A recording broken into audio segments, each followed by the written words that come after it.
Hello everyone, I am doctor Alok Agrawal. और आज के इस वीडियो में हम देखेंगे बेसिक मैकेनिकल इंजीनियरिंग BT 203 के यूनिट 3 फ्लूइड का बहुत ही इंपॉर्टेंट टॉपिक जो कि बहुत बार एग्जाम में आ चुका है, दैट इज पेल्टन व्हील, उसका construction and work. So let us start with that. Pelton wheel कैसे टरबाइन होती है? सबसे पहले, it is tangential flow impulse turbine. Tangential flow, मैंने बताया था अपने लास्ट वीडियो में कि टेंजेंशियल फ्लो मतलब जो जेट, फ्लूइड का जेट निकल रहा है, that will be tangent to the runner. जो भी रोटेटिंग एलिमेंट है उसके टेंजेंट रहेगा, ऐसी टरबाइन को हम टेंजेंशियल फ्लो टरबाइन बोलेंगे। इम्पल्स टरबाइन किसको बोलेंगे? जहां पे फ्लूइड के पास सिर्फ काइनेटिक एनर्जी होगी at the entry point of the blades. Blade में स्ट्राइक करने से पहले अगर फ्लूइड में सिर्फ काइनेटिक एनर्जी होगी और वही काइनेटिक एनर्जी और hydraulic energy of fluid will be converted into mechanical energy, ऐसी टरबाइन को हम इम्पल्स टरबाइन बोलते हैं। तो जो पेल्टन व्हील होती है वो टेंजेंशियल फ्लो इम्पल्स टरबाइन होती है। यहाँ पे जो एनर्जी रहती है at the inlet of turbine वो सिर्फ काइनेटिक एनर्जी होती है। जो प्रेशर है वो इनलेट और आउटलेट दोनों में सेम होता है और वो एटमॉस्फेरिक प्रेशर होता है। ये टरबाइन हाई हेड जहाँ पे अवेलेबल होता है हम वहां पे इसको इंस्टॉल करते हैं, क्योंकि जितना ज्यादा हाई हेड होगा उतनी ज्यादा पोटेंशियल एनर्जी होगी और उतनी ज्यादा फिर वो काइनेटिक एनर्जी में कन्वर्ट करेगा। अब ये टरबाइन में सिर्फ इनलेट में एनर्जी काइनेटिक एनर्जी होती है, इसलिए इस टरबाइन को रोटेट करने के लिए काइनेटिक एनर्जी ज्यादा लगती है। इसलिए ये टरबाइन वहीं पे यूज हो सकती है जहाँ पे हेड हाई हो, ताकि ज्यादा काइनेटिक एनर्जी हमको मिले। और इसकी जो स्पेसिफिक स्पीड होती है वो लो स्पेसिफिक स्पीड की टरबाइन होती है। अब इसके हम मेन पार्ट्स में आते हैं, मतलब कंस्ट्रक्शन की बात करें तो सबसे पहला जो है वो है nozzle and flow regulating arrangement. ठीक, ये ओवरऑल हमारी पेल्टन व्हील है, ये जो फिगर है इसमें इस पोर्शन को अगर हम देखेंगे तो this is nozzle and flow regulating arrangement. इसको हम थोड़ा सा जूम करके देखते हैं किस तरीके का होता है। तो ये हमारा पेन स्टॉक है, पाइप जिससे डैम से या हाई हेड से पानी आ रहा है। ये पानी आ रहा है, at the end of this pipe एक नोजल लगी होती है। नोजल का फंक्शन क्या होता है कि जो हमारे एरिया कम करता है, और एरिया कम करने के कारण क्या होता है, वो फ्लूइड की वेलोसिटी को बढ़ा देता है। यहाँ पे वो काइनेटिक एनर्जी और ज्यादा बढ़ जाती है। क्यों? क्योंकि एरिया कम हो रहा है, और कंटिन्यूटी इक्वेशन के अकॉर्डिंग एरिया कम होगा तो वेलोसिटी बढ़ेगी। तो नोजल क्या कर रहा है, nozzle increases the kinetic energy of the coming fluid. तो ये नोजल हो गया। इसमें एक अरेंजमेंट लगा होता है, फ्लो रेगुलेटिंग अरेंजमेंट जिसको बोलते हैं, जिसका सामने वाला फ्रंट पोर्शन को हम स्पीयर बोलते हैं। वो स्पीयर का शेप इस तरह से होता है कि सामने से उसका एरिया बहुत कम होता है, और जैसे जैसे वो पीछे जाते जाता है उसका एरिया बढ़ते जाता है। ये रेसिप्रोकेट हो सकता है, ये आगे पीछे हो सकता है इस नोजल में। जब ये पूरी की पूरी तरह पीछे है तब क्या होगा, यहाँ पे बिल्कुल भी हिंड्रेंस नहीं होगा वाटर के फ्लो को, पूरा का पूरा एरिया मिलेगा वाटर के फ्लो को नोजल से निकलने के लिए, और पानी बहुत ज्यादा मात्रा में निकलेगा। तो quantity of water flow rate is maximum when this sphere is at the outer portion, मतलब वो पूरी की पूरी तरह बाहर है। ठीक, अब हमको अगर पानी के सप्लाई को कम करना है तो क्या करेंगे, हम स्पीयर को आगे की तरफ पुश करेंगे। जैसे जैसे हम आगे की तरफ पुश करते जाएंगे, इसको means left to right push करते जाएंगे, तो क्या होगा, जो ओपनिंग है वो कम होते जाएगी और जो वाटर का फ्लो रेट है वो भी कम होता जाएगा। और जब हम पूरी की पूरी तरह आगे कर देंगे तो ये पूरा का पूरा जो ओपनिंग है उसको ब्लॉक कर देगा स्पीयर, और यहाँ से बिल्कुल भी पानी फ्लो नहीं होगा। और इससे क्या होगा, पानी का फ्लो रेट जीरो हो जाएगा और टरबाइन रोटेट करना बंद कर देगा। अब इसको आगे पीछे करने के लिए अलग अलग अरेंजमेंट होते हैं। एक होता है मैनुअल और एक होता है ऑटोमेटिक।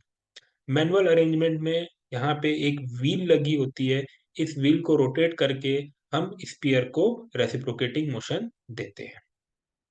दूसरा होता है ऑटोमेटिक, जो कि गवर्नर के थ्रू होता है, अपने आप एज पर द रिक्वायरमेंट ये स्पीयर आगे पीछे होता है और फ्लो रेट को वेरी करता है। तो this is nozzle and flow regulating arrangement. Next है हमारा रनर विथ बकेट्स। ये सबसे इम्पोर्टेंट पार्ट है किसी भी टरबाइन का, क्योंकि यही यही वो पार्ट है जहाँ पे जो हाइड्रोलिक एनर्जी है वाटर की या फ्लूइड की, वो मैकेनिकल एनर्जी में कन्वर्ट होती है। ये एक रनर है जो कि एक शाफ्ट के ऊपर माउंट होता है, और इसके सरकमफेरेंस में बकेट्स लगी होती है। ठीक, ये बकेट्स में जो वाटर है आके स्ट्राइक करता है, और उसके कारण फिर ये रोटेट होती है। ये जो बकेट्स है ये डबल हेमिस्फेरिकल कप के फॉर्म में होती है। इसमें आपको और अच्छे से दिखेगा, this is called double hemispherical. ये रियल पिक्चर है रनर विथ बकेट्स की पेल्टन व्हील की। ये कुछ डबल हेमिस्फेरिकल शेप की है। यहाँ पे जो पानी है वो इसके सेंटर लाइन में पड़ता है, जो आपको दिख रहा है, जिसको हम स्प्लिटर बोलते हैं। जब पानी यहाँ पे स्ट्राइक करता है स्प्लिटर में, तो पानी दो पार्ट में डिवाइड होता है और वापस इसमें सरकमफेरेंशियली मूव करके ये पीछे की तरफ फेंकाता है। जो पानी का डायरेक्शन चेंज होता है इसमें, इट इज अराउंड 160 से लेके 170 डिग्री तक ये पानी डिफ्लेक्ट होता है। सामने जा रहा है, स्प्लिटर में टकराया, दो पार्ट में डिवाइड हुआ इक्वल पार्ट में, और वापस वो पीछे की तरफ आ गया। ठीक, ये जो ब्लेड्स बनी होती है या बकेट्स बनी होती है, ये कास्ट आयरन या स्टेनलेस स्टील की बनी होती है। ठीक, वो डिपेंड करता है हेड के ऊपर। जितना ज्यादा हेड रहेगा उतनी ज्यादा स्ट्रेंथ की इस बकेट को हमको बनाना पड़ेगा। ठीक है, तो ये हो गया हमारा रनर और बकेट। ये जो रनर है ये शाफ्ट में माउंट रहता है। ठीक, तो जैसे इसमें वाटर स्ट्राइक करता है ये रोटेट करता है। नेक्स्ट है हमारा केसिंग। ये जो अरेंजमेंट है, पानी आके टकराया बकेट में, तो क्या होगा, जब पानी एक बहुत ही हाई काइनेटिक एनर्जी से आके इस पे स्ट्राइक करेगा, तो पानी स्प्लैश करता है, इधर उधर जाता है। तो इससे क्या हो रहा है, जो आसपास वहां पे है उसको एक्सीडेंट होने का भी चांसेस है, क्योंकि बहुत ही पानी में बहुत ज्यादा काइनेटिक एनर्जी होती है उस समय।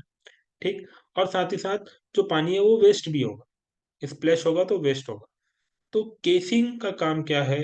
केसिंग सबसे पहले तो ये करता है कि जो पानी इधर उधर स्प्लैश हो रहा है उसको कन्फाइन करता है, और उसको लेके जाके टेल रेस में देता है, ताकि वो पानी प्रॉपरली डिस्चार्ज हो सके।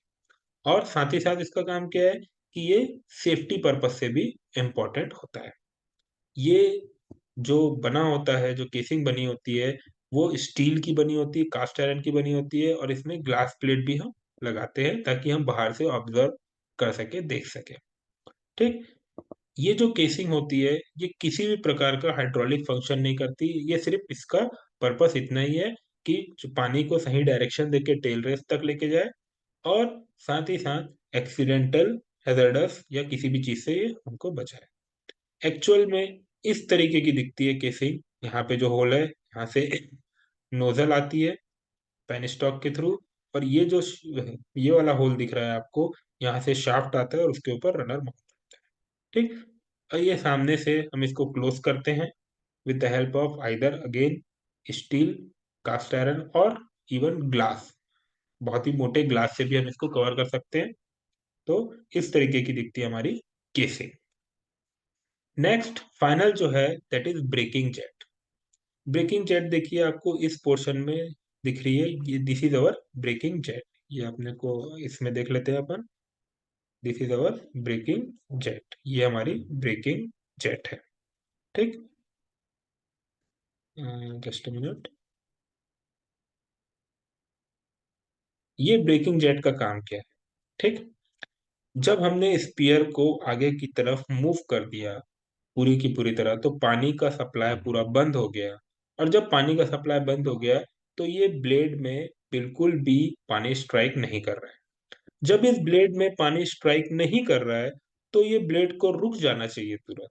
लेकिन बिकॉज ऑफ इनर्शिया ये जो ब्लेड है ये कंटिन्यू मूव करते रहती है, बहुत देर तक मूव करते रहती है, क्योंकि बहुत कम फ्रिक्शन होता है। इसको इस तरह से बनाया जाता है कि फ्रिक्शन कम से कम हो, मिनिमम हो, और एनर्जी का लॉस नहीं हो। इसीलिए जब हम स्पीयर को पूरी तरह आगे कर देते हैं, वाटर का सप्लाई बंद कर देते हैं, उसके बाद भी बहुत समय तक ये एंटी क्लॉकवाइज डायरेक्शन में कंटिन्यूअसली रोटेट करते रहता है हमारा रनर। तो इसको अगर हमको जल्दी स्टॉप करना है, कम समय में स्टॉप करना है, तो हम यहाँ पे एक छोटा सा स्मॉल नोजल लगाते हैं, जो कि अपोजिट डायरेक्शन में एक्ट करता है। और ये जो एंटी क्लॉकवाइज डायरेक्शन में मूव कर रहा है, तो इसको ये अपोजिट डायरेक्शन में स्ट्राइक करके वेन्स के या बकेट के पीछे साइड से स्ट्राइक करके इसकी वेलोसिटी को कम करता है और इसको जल्दी रोकने में सहायता करता है। ठीक। तो this is the function of breaking jet. बाकी इस फिगर में आप देखिए कि इसमें पेन स्टॉक भी है। ये this is pipe, spear, nozzle, tail stock जहाँ पे पानी आके स्टोर होता है, that is called tail stock. ये पूरी केसिंग है। दिस इज रनर, रनर के ऊपर जो लगा है वो बकेट है। ठीक। अब हम आते हैं इसकी वर्किंग में। वर्किंग ऑलमोस्ट आपको समझ में आ गई होगी, लेकिन फिर से, जब बहुत ही हाई हेड से वाटर आता है पेन स्टॉक से और नोजल तक आता है, तो उस समय तक उसकी जो काइनेटिक एनर्जी है वो बहुत ज्यादा बढ़ जाती है। सबसे पहले काइनेटिक एनर्जी बढ़ती है, क्यों? क्योंकि potential energy continuously kinetic energy में कन्वर्ट हो रही है। और दूसरी काइनेटिक एनर्जी बढ़ती है जब वो नोजल से निकलता है, तो कंटिन्यूअसली एरिया उसका कम हो रहा है। जब एरिया कम होता है तो काइनेटिक एनर्जी या वेलोसिटी बढ़ जाती है। ये जो स्पीयर है, ये फ्लो रेट को कंट्रोल करता है। ये वेलोसिटी को कंट्रोल नहीं करता, ये फ्लो रेट को कंट्रोल करता है। तो अगर स्पीयर को मैं पूरी की पूरी तरह आगे मूव कर दूंगा तो फ्लो रेट 0 हो जाएगा, और पूरी की पूरी तरह पीछे कर दूंगा तो फ्लो रेट मैक्सिमम हो जाएगा। जब वाटर नोजल से निकल रहा है और ब्लेड्स पे स्ट्राइक कर रहा है, तो ब्लेड्स पे जब स्ट्राइक करता है या बकेट पे जब स्ट्राइक करता है और बकेट से स्ट्राइक करके निकलता है, इस पूरे समय, इस पूरे ड्यूरेशन में जो वाटर रहता है वो एटमॉस्फेरिक प्रेशर में ही रहता है। ठीक। तो जो भी एनर्जी का यहाँ पे ट्रांसफर हो रहा है वो प्योरली इम्पल्स के कारण हो रहा है। यहाँ पे प्रेशर का कोई भी रोल नहीं है, क्योंकि प्रेशर तो कांस्टेंट है। अब जब पानी आया, स्ट्राइक किया, तो क्या होगा? ये व्हील रोटेट करेगा। जब ये व्हील रोटेट करेगा तो क्या होगा? इसके साथ जो शाफ्ट है वो रोटेट करेगा, और इस शाफ्ट को हम जनरेटर के साथ कनेक्ट कर देंगे with the help of coupling और with the help of belt. किसी भी तरह से इसको हम माउंट कर देंगे एक दूसरे के साथ, ताकि जब ये शाफ्ट घूमे तो जनरेटर में एनर्जी का, मैकेनिकल एनर्जी का ट्रांसफर हो। ठीक। तो क्या होगा? हम इलेक्ट्रिसिटी प्रोड्यूस कर सकते हैं।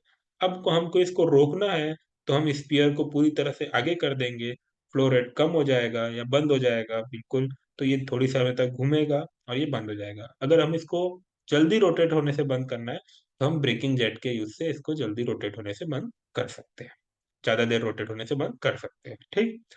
तो ये एक फिगर देखिए आप, यहाँ पे वाटर आ रहा है, स्ट्राइक कर रहा है, ये घूम रहा है, मैंने बेल्ट ड्राइव से इसको कपल कर दिया है जनरेटर से, और यहाँ पे वो इलेक्ट्रिसिटी प्रोड्यूस कर। तो this is the simple working of Pelton wheel. Thank you very much.